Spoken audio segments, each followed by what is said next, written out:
अस्सलाम वालेकुम दोस्तों। इस वक्त हमारे शहर में एक नई बुराई ने जन्म लिया है और वो है कॉल रिकॉर्डिंग्स को वायरल करना। बहुत ही गंदा काम है, बहुत ही गुनाह का काम है। एक मिसाल से आप इस बात को समझ सकते हैं। एक ऐसा वाक़या हज़रत उमर फ़ारूक रज़ी अल्लाह ताला अन्हु के दौर खिलाफत में, जब हज़रत उमर फ़ारूक रज़ी अल्लाह ताला अन्हु एक बार रास्ते से गुज़र रहे थे तो एक औरत एक थाल के अंदर कुछ चीज़ ढाँक करके लेकर जा रही थी। खलीफा वक्त हज़रत उमर फ़ारूक रज़ी अल्लाह ताला अन्हु ने उनसे पूछा कि बताओ इसके अंदर क्या है। एक खलीफा होने के नाते या मुसलमानों के हुक्मरान होने के नाते उन्होंने ये सवाल किया था। तब उस औरत ने जवाब दिया, अगर मुझे बताना ही होता तो मैं इस चीज़ को ढाँक करके क्यों ले जाती। इस पर जो है हज़रत उमर फ़ारूक रज़ी अल्लाह ताला अन्हु बहुत मुतासिर हुए और वहाँ से चले गए और बाकायदा जुमा के खुतबे के दौरान इस वाक़े को जिक्र किया कि एक मेरी बहन ने मेरी आँखें खोल दी। यानी इस वाक़े से इस बात का अंदाज़ा हो सकता है कि किसी भी राज को राज रखना कितना ज़रूरी है और किसी भी इंसान को यह हक़ नहीं बनता कि किसी भी इंसान का कोई राज वो जानने की कोशिश करे, और ये गुनाह अजीम है। और जिन लोगों को ऐसा लगता है कि ये गलत है तो वो जो है नौज़ बिल्लाह हमारे अकाबिरीन की, हमारे खुलफाए राशिदीन की मुखालिफत कर रहे हैं, या फिर यूँ कहना चाहिए कि उनके अक़ीदे कमज़ोर हैं, उनको अपने अक़ीदे सुधार लेने चाहिए। बहुत अफसोस की बात है कि इस तरह के बाकायदा चैनल्स बने हुए हैं जिन पर ऑडियो कॉल्स वगैरह बाकायदा नश्र की जाती है और लोग उसको देखते भी हैं। गुनाह अजीम है, इस चीज़ से हमें बाज आना चाहिए। बाकायदा खुद ज़िना के ताल्लुक से, ज़िना जो है इस्लाम का एक बहुत ही बड़ा गुनाह है, गुनाह कबीरा है। इतना बड़ा गुनाह है कि जब तक बंदा तौबा नहीं करता है तब तक उस गुनाह को माफ़ नहीं किया जाता है। और इसकी सज़ा के तौर पर यह कहा जाता है कि अगर कोई ज़ानी किसी के बारे में ये गवाही मिल जाए, 4 गवाही मिल जाए कि इसने ज़िना किया है, तो उसके ऊपर 40 कोड़े या 100 कोड़े बरसाए जाएँ। और इन कोड़ों के दरमियान अगर उसकी मौत भी हो जाती है तो उसकी लाश पर ये कोड़े बरसाए जाएंगे, यानी उसके मरने के बाद ये कोड़े जो है बंद नहीं किए जाएंगे। इतना अजीम गुनाह है। लेकिन जिन लोगों ने इस पर इल्ज़ाम लगाया, अगर वो 4 गवाह ना ला सके, 3 गवाही लाए या फिर उससे कम लाएँ, तो हुक्म ये आया कि अब ये कोड़े उन इल्ज़ाम लगाने वालों पर लगाए जाएंगे, ना कि उस आदमी पर जिस पर ये ज़िना का इल्ज़ाम लगाए। शरीयत का मंशा ये है कि जब इन लोगों को पता था कि हमारे पास गवाह नाकाफ़ी हैं, तो फिर उन्होंने इस पर इल्ज़ाम लगाया क्यों। यानी एक बंदे की बदनामी कर रहे हैं या उसके उस पोशीदा राज को जिसको अल्लाह तबारक व तआला ने पोशीदा रखा है, ये लोग खुद निकाल करके सामने ला रहे हैं। ज़ाहिर है गुनाहगार हर कोई है। खुद नबी पाक सल्लल्लाहु अलैहि वसल्लम ने इस ताल्लुक़ से कहा है कि आदम का हर बंदा गुनहगार है। दुनिया के सबसे सच्चे इंसान ने ये बात कही है कि आदम का हर बंदा गुनाहगार है और बेहतरीन गुनाहगार वो है जो ज़्यादा से ज़्यादा तौबा करे।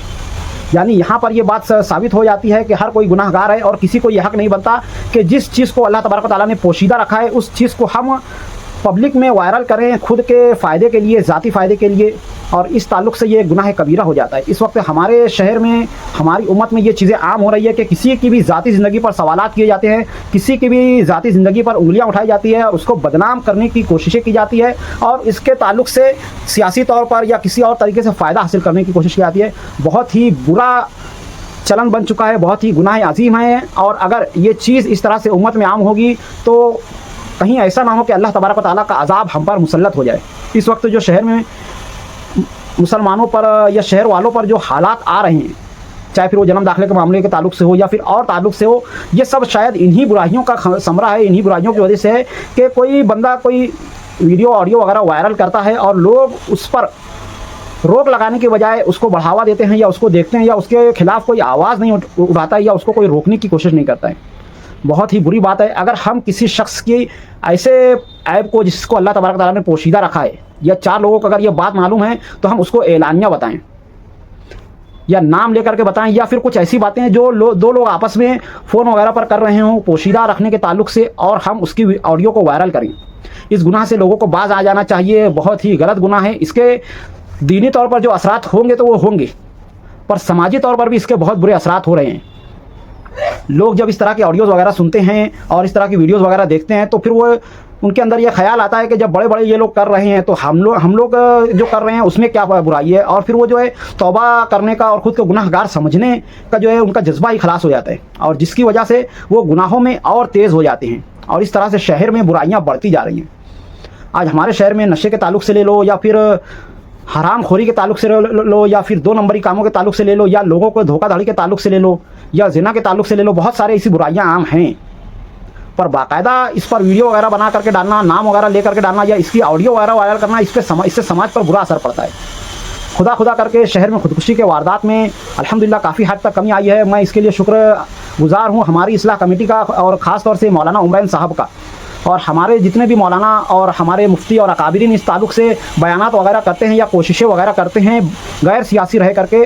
अल्लाह तबारक व तआला उन सबको जज़ाए खैर अता फ़रमाए। और जो लोग इस तरह की हरकतें कर रहे हैं, ऑडियो वगैरह वायरल कर रहे हैं, मैं चाहूँगा कि अल्लाह तबारक व तआला उनको हिदायत अता फ़रमाए। और शायद हो सकता है कि मेरी इस वीडियो से उनको समझ में आ जाए कि हाँ वो कितना गलत कर रहे हैं। कोई भी काम जो आप कर रहे हैं, पहले आप बेहतर यही है कि किसी मुफ्ती या किसी आलिम से मशवरा ले लें, उसके बाद करें, ताकि आपका उठाया हुआ हर कदम आपको पता हो ये कि ये शरीयत के दायरे में रह करके हो रहा है या फिर नौज़ बिल्लाह कहीं ऐसा तो नहीं कि ये कोई ऐसा गुनाह है जिससे पूरे शहर में बुराइयां फैल सकती हूँ। तो आज की वीडियो के बारे में आपका क्या ख्याल है, कमेंट में ज़रूर बताएं। मिलते हैं अगली वीडियो में, तब तक के लिए खुदा हाफिज़। अस्सलामु अलैकुम व रहमतुल्लाहि व बरकातहू।